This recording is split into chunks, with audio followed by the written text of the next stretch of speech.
And we are live with another mind-melting, earth-shattering, groundbreaking. I need a new one, right? Wait, Adrian, we got a little error here. Wait a moment and try again. Are we still live? Guys, put in the comments if we're live. No, we're not live. Hold on. Why are we not live? Oh, we're not live on certain platforms, but we are live on YouTube and Facebook. It says we're live. Yeah, Adrian, just check on the LinkedIn connection. I think LinkedIn is not going to do. So, guys, if you're watching us right now, you're on YouTube and Facebook. LinkedIn is coming soon to a theater near you. But anyway, like I was saying, another mind-melting, in a good way, episode of the PickFu Podcast with myself, John Aspinall, brand evangelist here, CTR Goaty, guru of all images, self-proclaimed. There's no official title with that. I wish there was. I don't get paid more to be called the CTR Goaty. But we're joined by Corey Brown with buffaBrand. Now, Corey, welcome. I'm slightly inclined sometimes to say two things. Accelerate show is coming soon, an Amazon show. I don't know why internally I've been saying accelerate, like a chemical accelerant. Like I'm like accelerate. So the reason I say that is because sometimes I say buffaBrand because Buffalo, but I don't know why sometimes I want to say buffaBrand. You know, you wouldn't be the first. Okay. Yeah. I just want to make sure. Yeah. I usually do like the subtle correction, like buffa, like buffalo, and then people kind of get it. So yeah, no worries. Awesome. Corey, tell everyone about you, your agency, what you're doing in the space, and why the love for Buffalo. Okay, well, I don't have a whole lot of titles like you do, so I'll keep it a little more simple. So I'm Corey. I'm the CEO at buffaBrand Marketing. We are an agency out of Buffalo, New York. Yes, we love Buffalo, all things Buffalo. I'll get into that a little bit, and we'll sprinkle that in throughout the show here. But first, just kind of let you know what we do and kind of what I do. So I'm basically the CEO and strategist for buffaBrand, and we are a full service agency in the Amazon Walmart space. Essentially, your e-commerce growth partners. We do the advertising, creative build-outs, overall strategic implementation and management of Amazon accounts, and also Walmart, Shopify. Awesome. So you do it all. So is there something in a full service agency that you don't do? Like, are there certain facets you kind of stay away from? You're like, that's not our jam. We don't do that. Yeah. So they always say, an agency takes on, the personality of the CEO or the owner. I personally am not a huge social media person. So social media has been an area we have shied away from. And that has been something that's been true the last 5 years. It's something we may be dipping our toes into in the near future, much to my chagrin, because it seems to be something that's a cross-section at this point. So yeah, we can talk about that a little bit as well. But social media would be the number one thing we don't do right this moment. Awesome. Well, I mean, there's a lot of folks that are doing, I see a big rise in agencies trying to capitalize on the aspect you were talking about. And it's refreshing to hear an agency that's like, this is our jam. This is what we do. We're not trying to do everything under the sun just for the sake of doing it. But I'm seeing a huge rise of like TikTok shop. And a lot of people doing TikTok shop and management for their clients for TikTok shop. Is that when you talk about social, what you're looking to potentially explore down the road, or is that? Yeah, that's actually precisely it. So this year at Prosper, we were lucky enough to be right next to the TikTok shop booth. I had some good conversations there. And what we're seeing in the space is a lot of integrations, a lot of competitors that are trying to scramble and are starting to integrate more with each other. Amazon and Shopify is kind of one of the primary examples. We've seen a lot of moves there. And so we'd be remiss if we didn't at least start to think, where should we draw that line? So I think the line's moving for us a little bit in terms of our service areas. I don't think we'll ever be a social media agency, but we definitely need to be well versed in what's going on and how social media aspects and advertising and those types of shops that are all fully kind of integrated now, fully stacked up. We need to know what the heck's going on with those and how to best strategize around doing those with your traditional Amazon and kind of all the layers now. There's a lot more to it than there used to be. So we're just really kind of getting into the knowledge of that space and then helping with people with implementation, but then also partnering up with people who do social media, because like you said, we don't want to be all things to all people. We very much know our lane. We're a smaller team. We're very, person to person, human to human as far as our approach. And that's who we're always going to be. Sure. And we're going to talk about a little bit more about it in a second. But guys, if you're watching right now and you want us to run a PickFu poll live for you, drop your ASIN in the comments below. There you go. See that little CNN ticker over there? Drop your ASIN below. Corey and I will do maybe a deep dive, a breakdown of your ASIN, all that kind of good stuff. And I just told Corey before the call too, guys, it's summer. It's summer 2024. So the summer edition of the PickFu Podcast has some guests, visually and audibly, that you might not. It's the children that are home from school, and we are very much praying for back to school. I'm already ready to go with my debit card. Let's go buy backpacks, lunchbox, all that kind of. Just go to school. So if you work from home, you know the struggle for sure. But Corey, talk to me a little bit more about when your process, right? Let's say I'm a brand and I come to you. Let's say I do $500,000 a year on Amazon. I'm not a huge guy, right? I have a 9-to-5, right? This is my side business. I have a private label. I built out a little bit of a brand. I need an extra push. I don't want to just dump money in PPC. What is your process like as an org and as an agency, right? Where you bring on a client and you say, okay, like, what do you look at the listing when you break down listings? Are you looking at is the main image compelling? Is the photo stack telling what it needs to tell? A+ content, brand story module, right? Like, run me through that process. And then I'm curious to know, are you team premium A+ content or standard A+ content? Because that's a little controversial for me, but talk me through your process. Yeah, so let's hit the process first, and then we can double back to what team we're on. So our process, probably not unlike a lot of others, is going through in that full service scope. So when we go through an account, we're doing pretty much a full audit, or we'll jump into specific ASINs that are the most important, those that are driving the biggest traffic for a partner. Previously, they'll walk in and say, hey, these are our 5 that do 80%, and then we've got a bunch of others. Okay, well, obviously we're going to look at those 5 are going to be the first ones, right? But yeah, we are looking at the full image stack, all of the content. Is it telling the narrative? Is it touting benefits? Is it overcoming objections? Is it leading people for a solid click-through rate? What do we see? How do we analyze it? There's a bunch of different ways you can go through that. Some of it is by feel. I mean, I've been doing this a long time. You can tell what works, what doesn't. There's a bunch of no-nos that we try to stamp out really quickly. And then, of course, there's the opportunities of what we can build out to kind of drive that narrative even further through the brand story. When they land on the store, how does that coincide with ads? I think from our perspective, being not just a PPC agency, or an advertising agency or a creative agency, we are looking at the full scope, and we're kind of pushing for a full strategy, a full funnel strategy, but we can kind of piecemeal it together and work with people. And so that's kind of our process, and then refocusing on what's most important to the client, or helping them figure out what's most important to them based on sales trajectory over time, the BSRs, things of that nature, and where we think we can leverage the most to kind of drive them forward. And then as far as team premium versus team, standard A+.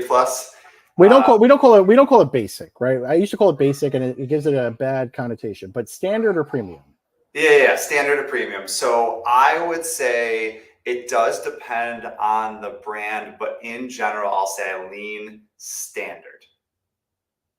I like that. That's. However, there are brands that when they ascend to the right spot and they have the right array of products or the complexity within their products, that premium makes a lot more sense at that scale. But if you're saying, hey, we're looking at that $500,000 client, I don't think premium drives enough value for that size client in most cases. And I would actually suggest and build out, your standard.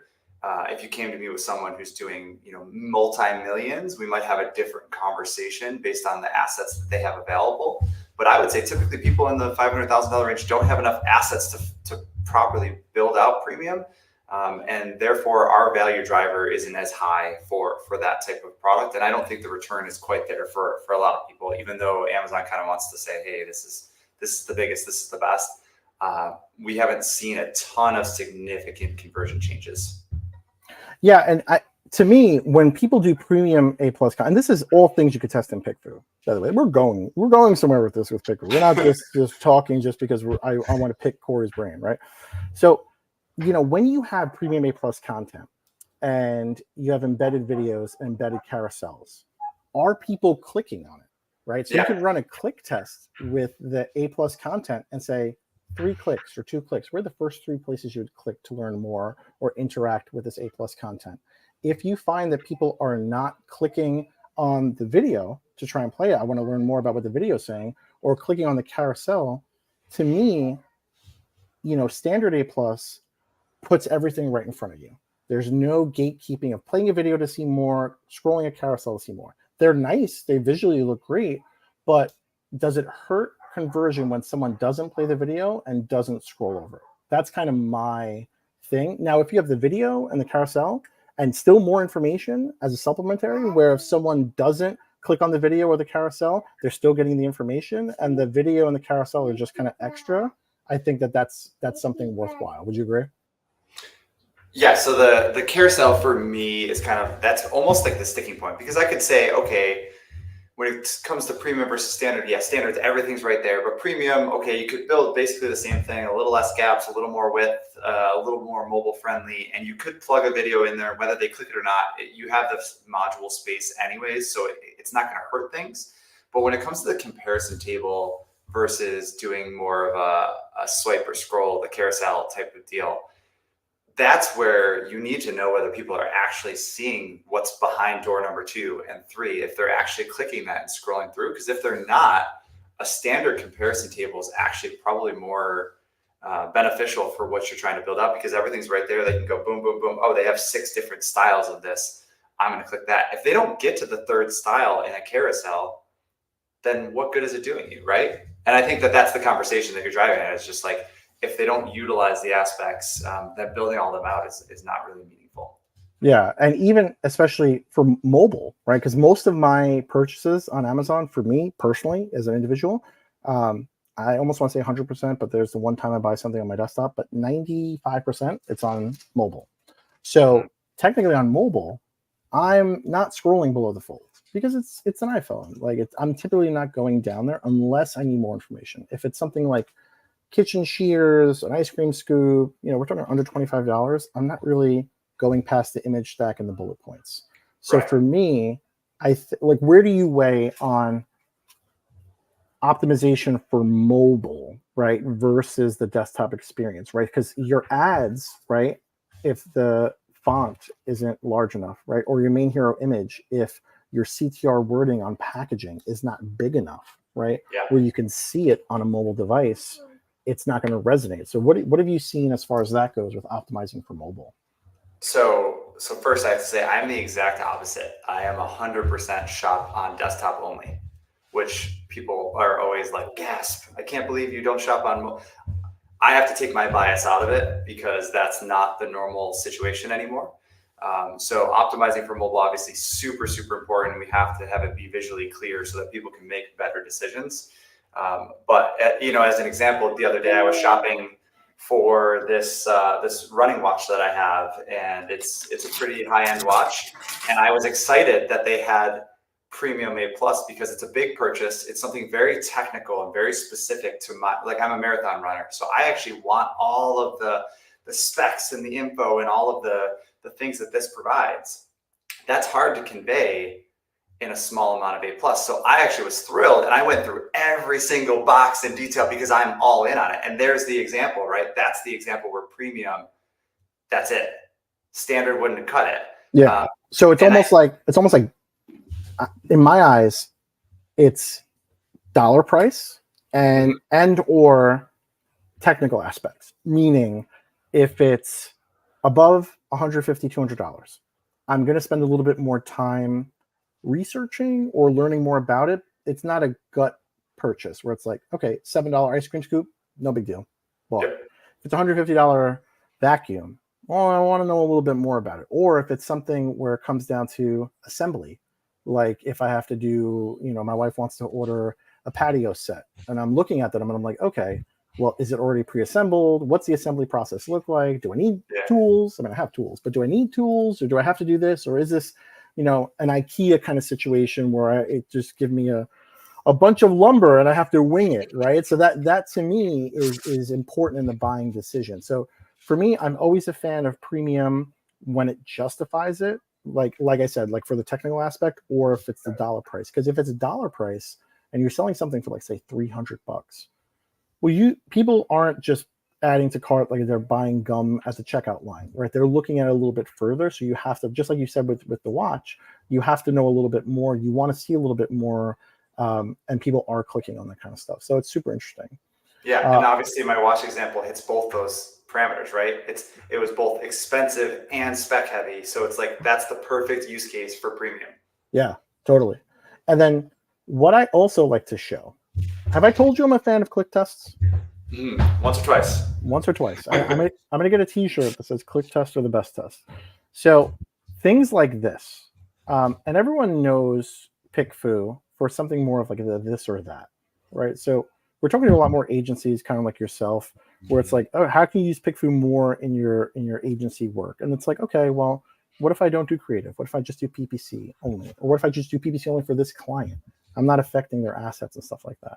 Well, I say, there's a PickFu for everything, right? So now we're taking a screenshot of the SERP and we're going here and saying, okay, if you're searching for detangling hairbrushes, which would you rather click on and buy? So from an agency perspective, right? Let's say your client was this guy over here that's 2 in crazy colors for half the price of 1 that's black. Well, what can you do, right? Can we add packaging over here? Should we do different angles? Should the brand come out with a black color? If they have a black color, maybe that should be the hero image, because the data that we're seeing here is more folks are clicking on the black. And the data from PickFu is saying it's more professional. They don't want crazy colors. They don't want this. And you could drill down to your specific avatar, if it's women, if it's men, if it's high income, low income. But you would think that 2 for half the price of 1 would be killing it. And it's not. More people want the black and not the crazy colors. So looking at this, what's your assessment? If I just put this in front of you as an agency owner, what would you say to something like this? What would be your breakdown of like your moment where it's like, this is interesting? Yeah, so the first thing that draws my eye is all the clicks in the top right corner for the brush that's at a very awkward, weird angle that I would never put a brush in. So that's kind of the number one thing that draws my eye. But in general, I noticed that all the ones that are getting the least amount of clicks are also, in general, using the least amount of, as you say, the real estate. So you have the pixel real estate, right? So look at the ones that aren't getting a lot of clicks. They have a lot of open space. And we always talk about maximizing as much of the box as we get as possible. So whether it's a box, it's a hand, it's a brush, it's angling the brush, it's showing something else in addition to it. Not as conducive for brushes necessarily, but for a lot of other products I think you just showed some supplements, being able to show, hey, it's this flavor and it's got this fruit in it, and kind of building that out. Those aspects are absolutely huge. And those are like the first things we're looking at, is to make sure, because when you're trying to justify a price that's maybe a little bit higher, or a specific product, the more you can show, the more value is entailed within it. Totally, right. And also you can look at this from a different perspective. We just talked about if you were if one of these was your client, right? But what if your client's saying, oh, I want to get into a new category, Corey. I want to do hairbrushes. Well, something like this will tell your client, okay, you don't want to source this style, or maybe you don't want to source this zigzag style, right? Because no one's clicking on it. Mm-hmm. You want to source something that's like this in this color, because more people are resonating with it. And then you want to drill down even further and iterate more. So now that we know people like the black and in this style, well, maybe their manufacturer that they're sourcing from has 3 different variations of this, maybe a grippy handle, no grippy handle, something like that. Then you're running another PickFu poll and saying, okay, so you're drilling down all the potential options to give your client, okay, this is what you should do, right? Because I've been at agencies, I've worked at full service agencies. And when someone comes to me and says, hey, John, I've had great success with this, I'm looking for my next thing. What should I do? And it's like, go to a Helium 10, go to a Jungle Scout, use these kind of tools, right? And see based on the data, but it's not going to give you verbatim, like images, creatives, this is what's resonating with people. You're just going to see sales trends. You're going to see where there's more clicks, where there's more traffic, what has the most volume. But when you do something like this, oh, okay, I know that no matter what my landed cost is on a 2-pack of these crazy colors, it's not going to move. Yeah, right? It doesn't matter. Don't buy green hairbrushes, right? That's don't do it. Like they're not going to sell, even if you think they're cool. Even the 3-pack, I just forgot that the 3-pack down here is $8.99. That's $1 less, and you get 3 of them versus 1 over here. People don't care. They just want what they're looking for. They don't want, or maybe they do. Maybe you're in a category they do want crazy colors. Maybe the SERP is a sea of black and gray, and if you come up with a color, maybe that's going to resonate, and that's going to give you the data, and that's going to give your client the data to then say, okay, I can make this decision. I'm testing before I'm investing, and this totally makes sense. But another thing that I want to pick your brain about is something like this, right? So we're doing, before was a click test of just the SERP, the organic kind of stuff. This is a click test on ads, right? So with something like this, what if your client or your brand is Aquasana and you're running brand ads, right, to kind of compete with Aqua Bliss? Is your ad compelling enough to gain more clicks from Aqua Bliss? Yes or no? And in something like this, it's not, right? You're only getting 2 clicks up here, and then Aqua Bliss is getting more clicks.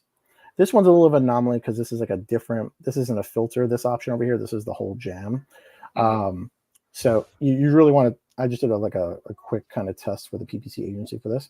But the other interesting thing is taking a look at ad cannibalization, right? So from this end, this sponsored placement is the exact same product as this organic placement. So they're organically ranked 1 and they're sponsored 1. Now, Corey, what do you think would happen? And they're getting more clicks on the sponsored versus the organic. Now, what would happen if Aqua Bliss was to shift their sponsored 1 for another product of theirs that can use some lift, right, in organic, some lift in traffic, instead of the one that's already getting organic 1? If they were to replace this with something else, right, would that get more clicks and then be a good thing because that's not having organic rank 1? Or if, let's say you just didn't put anything here. Let's say Aqua Bliss didn't do sponsored placement 1 and let a competitor go there, right?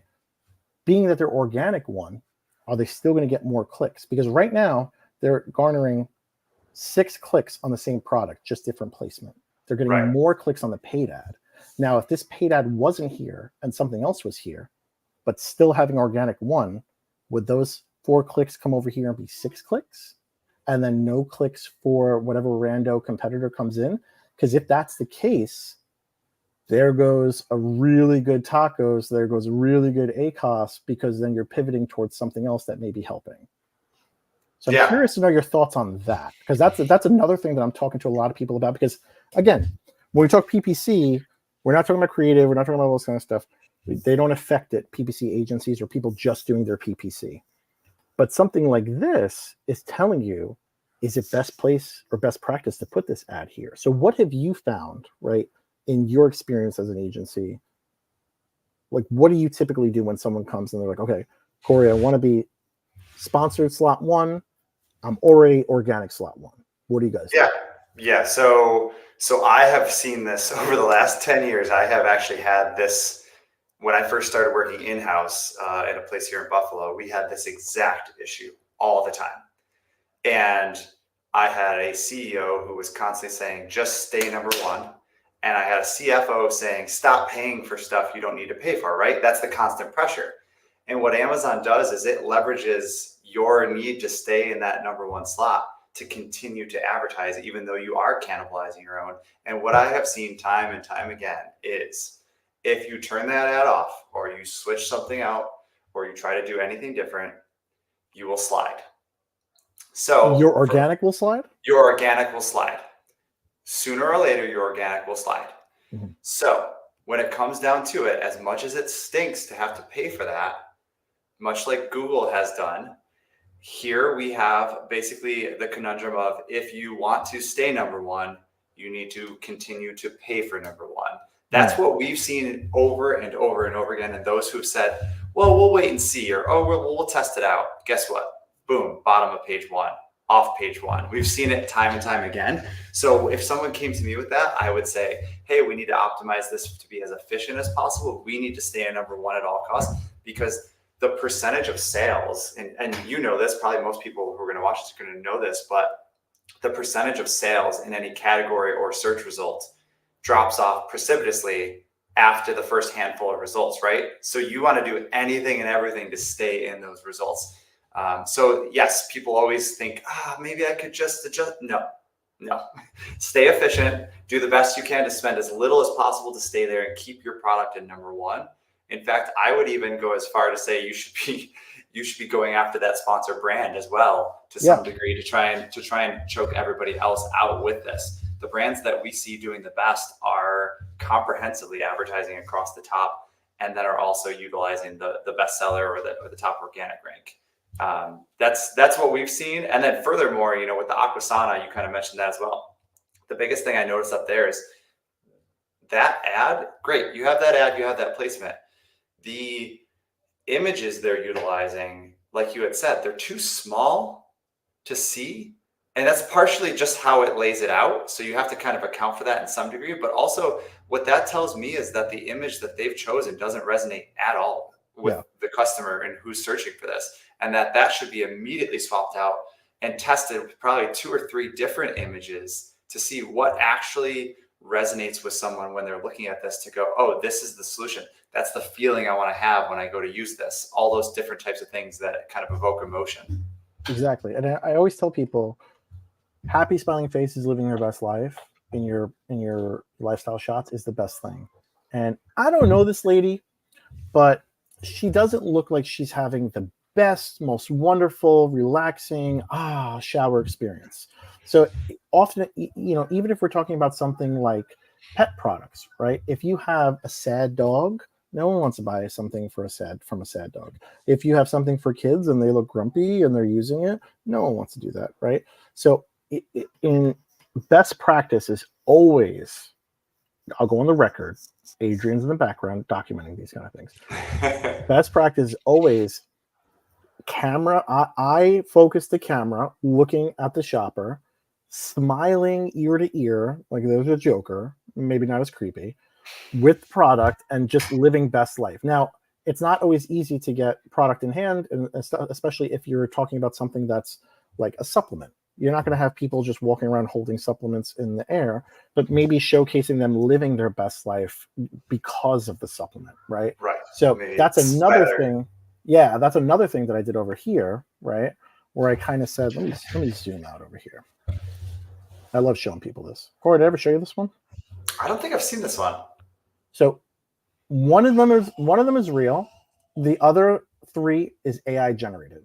So I ran a click test over here. I said, which of these images is not AI generated? Click on the one you feel is not AI. Because I wanted to showcase why real images are needed versus AI. AI is never going to replace it. So you can see here, most folks agree that this is the real image. You could see people think that, not a lot of folks think this is the real image. I could tell right away this is AI. This guy looks way too perfect. But I challenge you. Which one do you feel is the real image? Certainly not the bottom left. That was the first one that caught my eye as well. It's like even his wrinkles look good. Like he's got good wrinkles. I would kill for those wrinkles in a few years. Okay, so I would have estimated that the top left would have been the one, or the top right. That was where I was between. It was hard to tell. Cool. From here.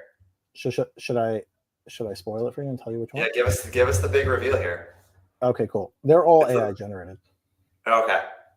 I know a lot of people say, Well, that's sandbagging. after I tell people that, they're always like, I was going to say that. I knew they were all AI generated. The point of me doing this was to show people that really good AI can help with your lifestyle images. Because often, if you're like, for this one, the goal was, a supplement for, adults 50 and over that are health conscious, living their best life. So something like this, clearly more folks think that this or this is the real one versus this. So you can put some typography on this, right? Talk about some benefits and features, and then put this in your image stack as well, right? So it's PickFu is a great kind of gut check to see, is this going to work? Is it not going to work? Because not a lot of people want to use stock photos, right? Because stock photos, they don't always say your exact avatar, right? If it's specifically, I'm going super granular here. If it's specifically for people that have curly gray hair in their 50s that always wear yoga pants and always wear sneakers and always are outside walking, that's going to be really hard to find a stock image specifically for that.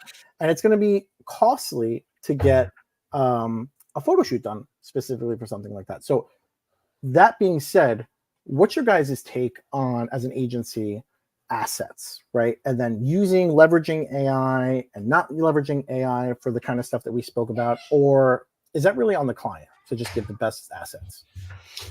Yeah, so we're kind of somewhere in between, because we create a lot of assets, but we also love, our best work comes from clients that are able to bring us assets, whether even if that's just brand graphics and the basics of, hey, we have this typography, we have these colors, we have some shots, some great shots or generations of the product. We're able to take that to the next level. It's always a little more difficult when we have to create everything from scratch, because then our value prop is definitely, it's hard, because like you just said, if someone gives us that specific avatar, okay, that photo shoot is not going to be an inexpensive venture, and it's also a one-time deal, and that's it. Whereas if you go with AI, or they already have, hey, we had somebody do 200 photos, you can choose, we'll buy whatever ones of these, then we have that ability to kind of utilize that better. So, I mean, I think using AI when, again, it's kind of situational. It's kind of putting it into perspective of, if we have good composites. I mean, we love composites. Composites are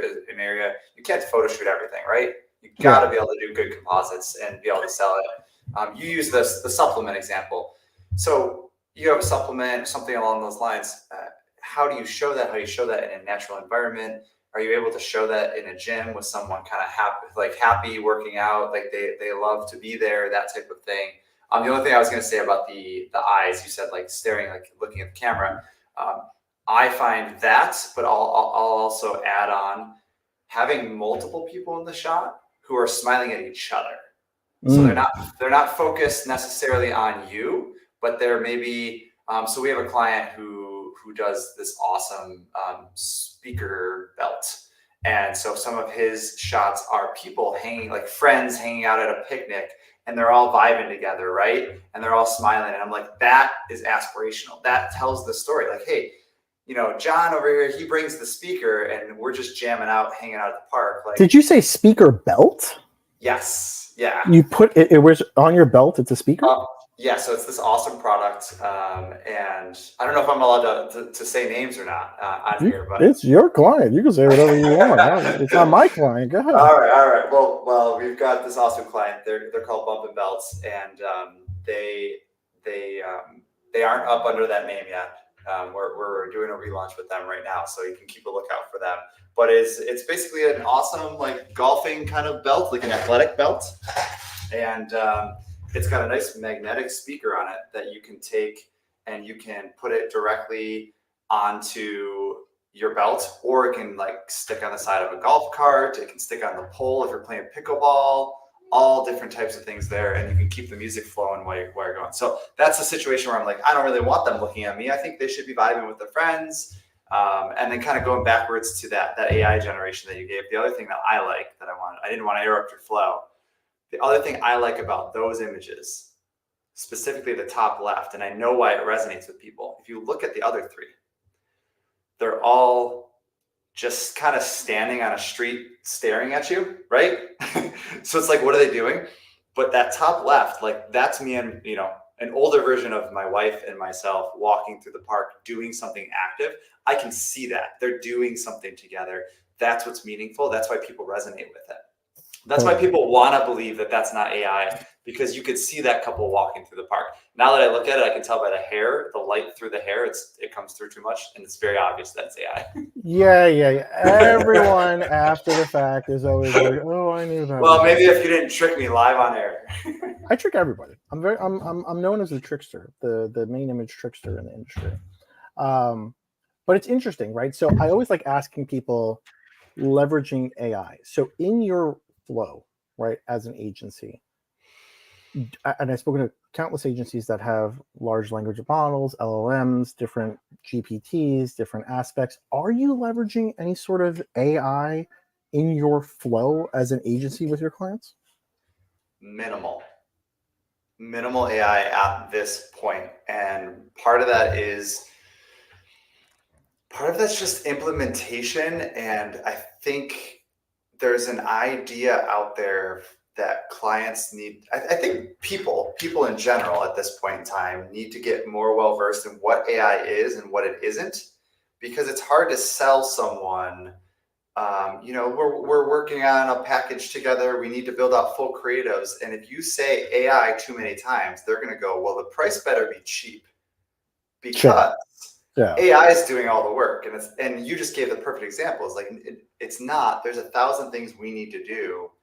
If we're using AI just to create a couple avatar type images to fit our demographic, then that's just baseline. That's just getting us started. There's so much work to do after the fact. So we're being a little careful with that. I think as it becomes a little bit better, and I think as people get used to what AI is and is not, there will be a different take on that. And people will be more apt to be like, oh, I see you're utilizing AI. And it's the same in the PPC world, right? Like if you say it's a fully AI solution, they're like, okay, well then, it should be dirt cheap. It should be dirt cheap because you're setting it and forgetting it. And it's like, well, that's not exactly how it works. And so I think there's kind of this stigma at this point that AI is doing the lifting, and we need to overcome that. I don't know when exactly that happens, but as of right now, in our workflow, we are using it in a minimal fashion in terms of write-ups, in terms of other optimizations and creatives. Most of it's being done, kind of the old-fashioned way of doing the work. Now, do you have I'm just over here getting Muppet Babies set up for my son. I love that. This is, we're both dads on this spot. We both got a couple little ones. Mine aren't home today,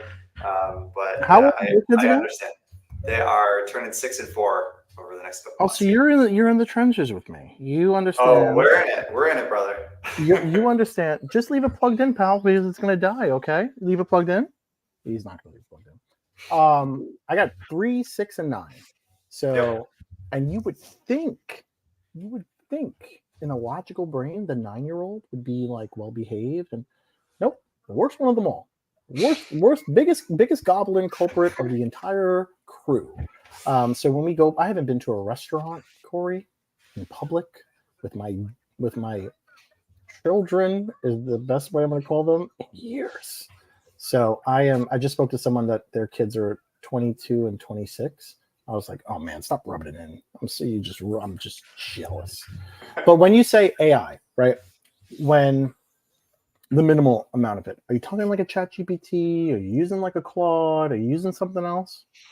Yeah, I'd say more ChatGPT formatting, kind of using it within the flow of some of the write-ups that we're doing, kind of smoothing some language out, garnering ideas and concepts for headers, things of that nature, less in the actual production of final product. It's more in the buildup of products that we're utilizing it to kind of just speed up our process so we can give people more and more accurate deliverables by just utilizing that off the get so we can get started a little bit quicker. So I want to show you something cool that I've been playing with, because I know there's a lot of people in the space that are talking about, using ChatGPT to find your customer avatar, to build out products on your customer avatar. And it's good, not great, right? Because what ChatGPT is doing is taking its knowledge base and giving you what it knows. It's really not taking from other sources, which I'm totally data driven. Like, I don't care. You could tell me that this remote is the best remote in the world and it's the best and most fantastic thing, but I want to see the data behind it as to why. Like, how long is it lasting? How durable is it? Like, I just need to know specifics about it, right? Right. So let me just share my screen. Have you heard of Perplexity? I have not heard of it or used it. So Perplexity is a game changer. What it does is it actually crawls websites, live websites, and gives you summary data. So I just played around last night. I made a video on my LinkedIn. Shout out anyone who follows me on LinkedIn. And I was like, let me just find a product to sell. I will never be an Amazon brand owner. My hat is off to you guys who do that. That is a stress I don't need. I'm bald as it is and have no hair. I don't need to lose more of it. So I was like, cool, let me just go and see if I want to build a brand. I'm like, what do I want to do? So I went into ChatGPT and I just prompted the F out of it, right? And it just was giving me general stuff. Like, it just wasn't, like, there was no real-time info, right?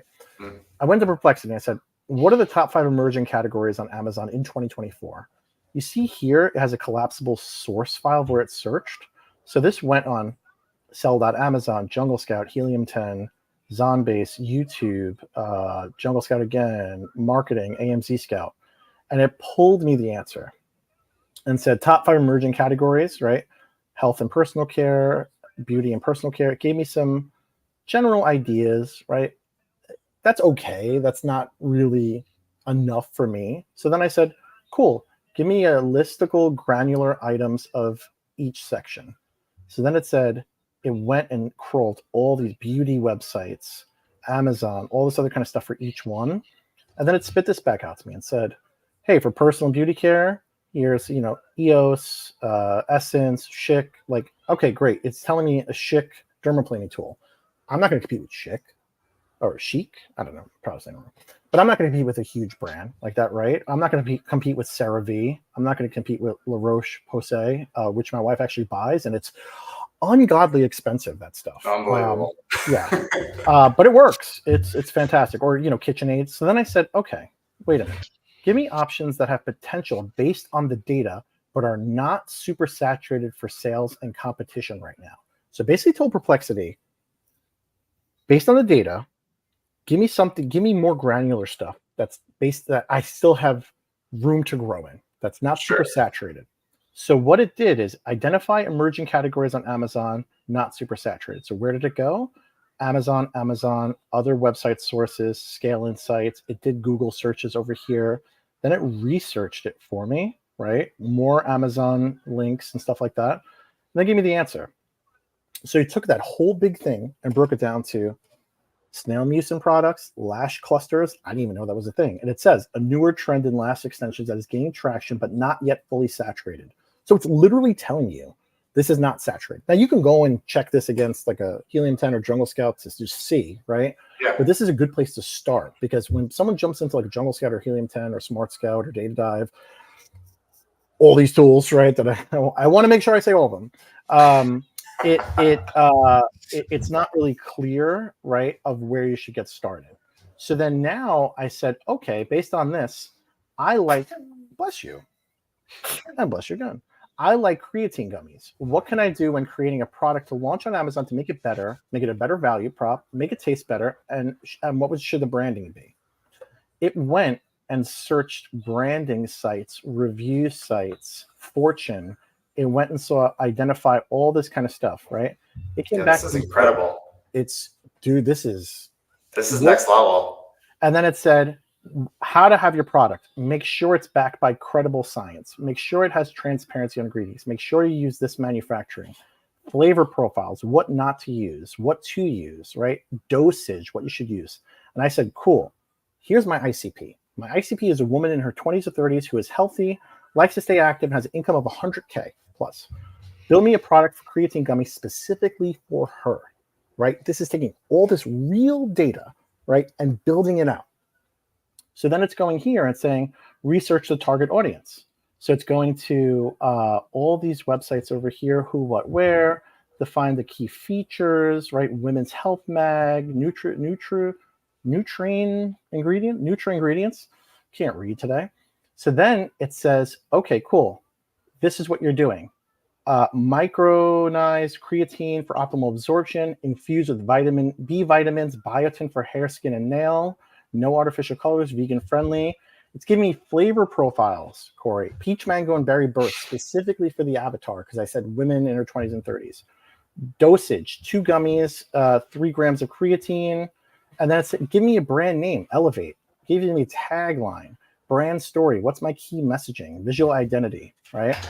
And then I said, what color should my packaging be for my ICP? It even You're trying to put me out of a job really quickly here? it even breaks down packaging, right? So based on your ICP, you want to use a primary color, soft coral, right? But here's the crazy thing. Most creatine products on Amazon use blue, white, or bold red. A soft coral will immediately stand out visually. So it's not giving you a random answer just for the sake of giving you a random answer. It's saying, based on Amazon and what we're seeing, this is the status quo, and here's how you differentiate. Coral combines the energy of orange and softness of pink, conveying vitality, health, and femininity without being overly girly, right? See, some people might just go straight to pink, and it could just be like, okay, pink, but that might not resonate. Secondary colors, right? Accent colors. But here's a cool thing, why it works. This color scheme is unique, helping your product catch attention in Amazon searches. The soft, sophisticated palette resonates with your ICP, right? So, and I even said, what kind of price point? I even went further, dude. I was like, what kind of price point? How many units in a bottle? And what's a good landed cost? What you're saying is you're in the creatine gummy business now. You just started. No. Don't tell people what's it. But when you tell it to do this, pricing strategy. Perplexity is building out, it's basically going there and pulling out sources, right? And this is not just ChatGPT knowledge, right? This is pulling sources live on the web. Alibaba, it's looking for sourcing. Don't source supplements from Alibaba, but it's pulling out stuff like this, right? Where it's going to say pricing point. Based on market research, the cost per serving on creatine gummies ranges from $1 to $2. Given your demographic, here's what would be appropriate. Here's how many units per bottle you should have, 60 gummies, this per serving, retail price, and then here's what your landed cost should be. This is what it's telling you everything to do to go out there, right? That's wild. So, packaging, I think I said I said, should I do a clear bottle or a plastic non-transparent bottle? And how should I lay out the packaging? And it even said transparency. A clear bottle shows to see the product. Clear conveys a sense of purity, right? Minimalistic approach, color scheme. So when you look at brands on Amazon, right now, you could go and do this the hard way and just try to figure it out. But if you look at brands on Amazon, if I type in prenatal vitamins, and that's a different phrase what we're talking about, but I want to bring up this one brand, Ritual, right? So you see it's very on par with what Ritual is doing. Very transparent, very open, very minimalistic, very clean, very simple, lots of transparency. You can literally see through the entire bottle, right?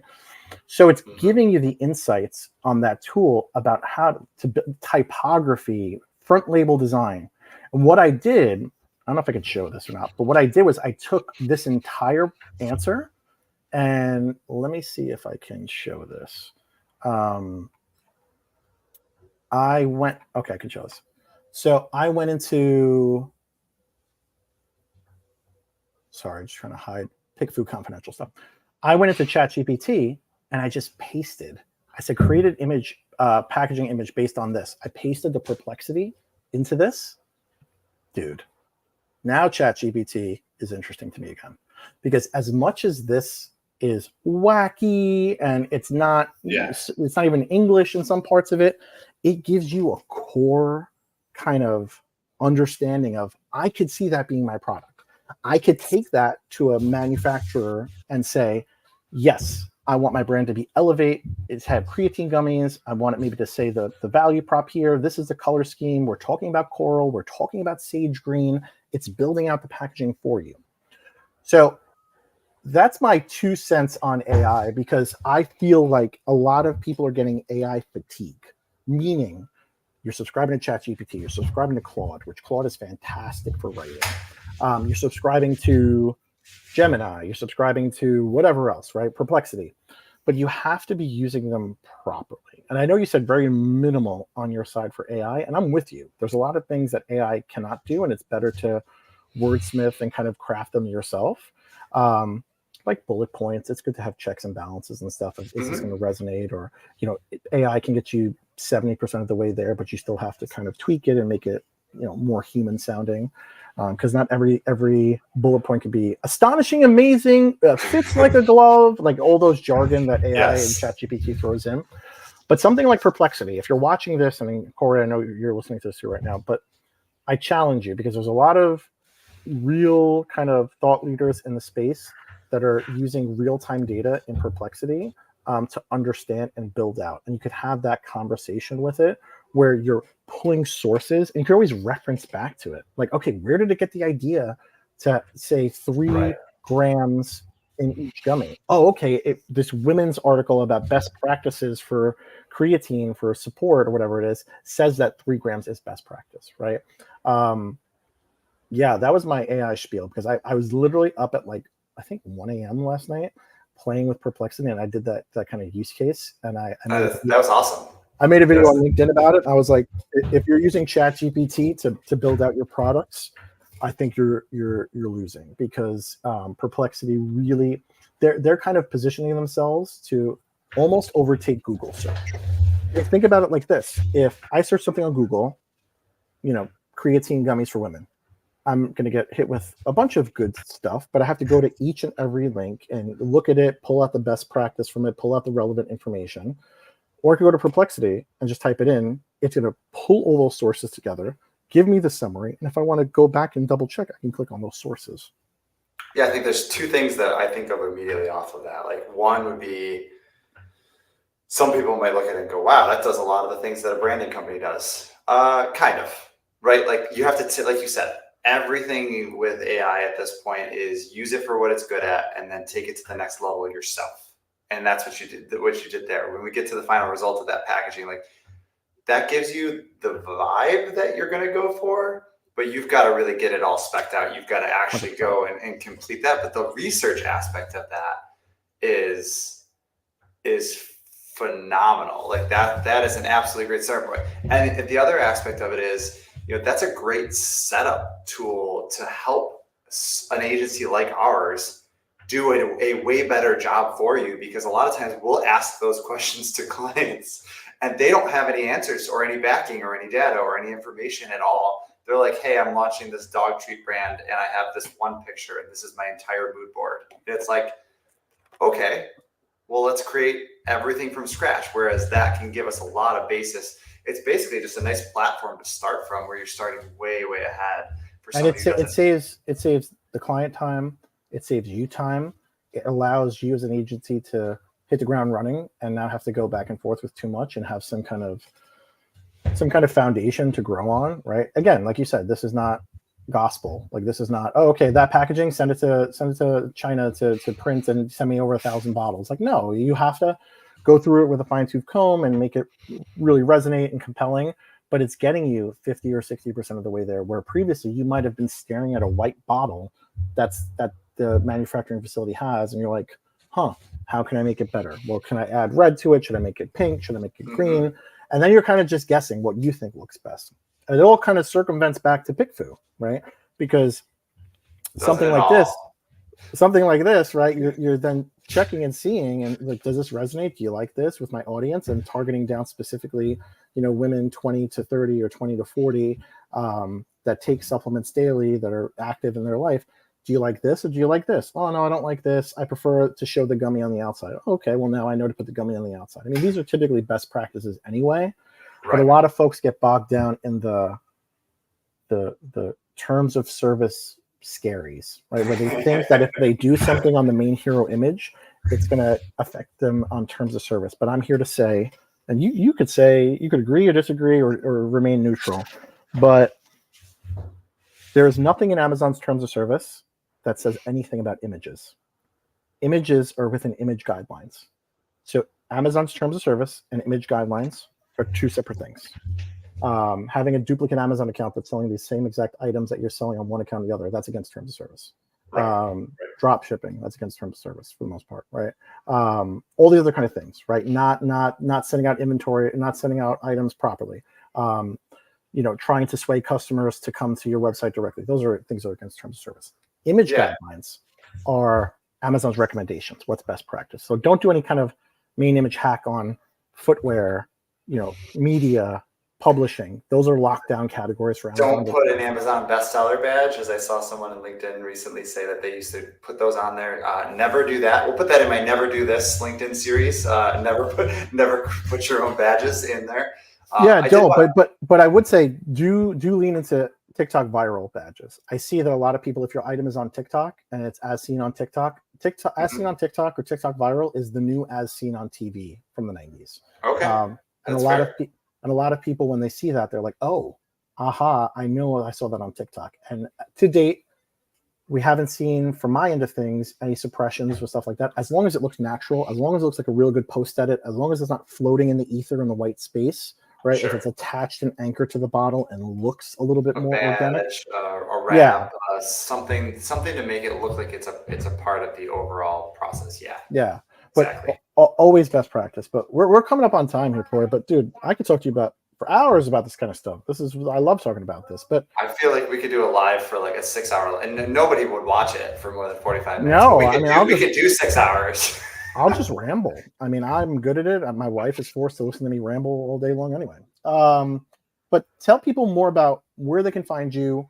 Where is the next event you're going to be at, where people can meet you in person and all that kind of good stuff?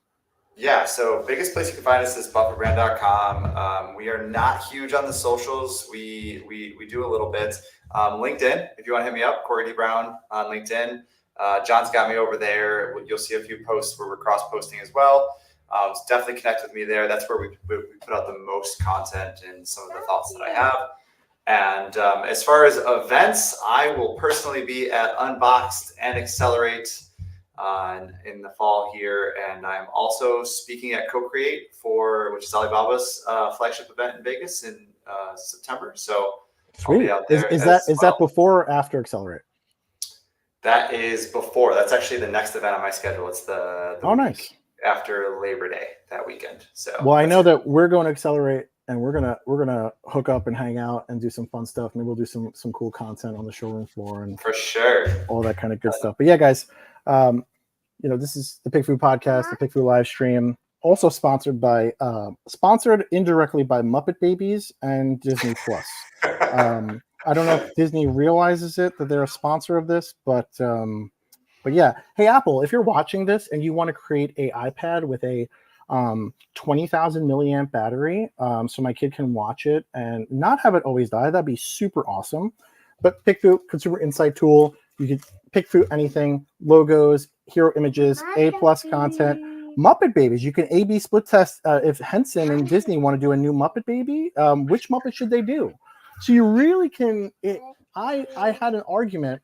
I'll say that in a light disagreement with my wife about what we should have for dinner a couple weeks ago. I said meatloaf because she makes a great meatloaf. She said, no, let's do pork chops.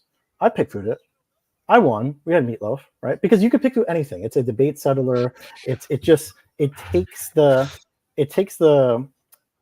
burden off of you. So if you have someone that's a creative director, just PickFu it. If you have a creative director, if you're an e-com manager and the CEO is the inventor or creator of the product and they have tunnel vision and blinders on and they're like, no, it can't be anything but this, do the PickFu. Show them, take them out of the perspective of what the buyer's looking for and help them understand a little bit more. But we will be back next week, possibly with children, possibly without children. Who knows? We don't know where they'll be. Maybe we'll petition to have school start earlier. And we're going to be talking about AI next week. It's just going to be me. But Corey, it's been a pleasure, man. And I'd love to have you back again. And yeah, that's it. Yeah, thanks for having me. I'm down. Thanks, guys.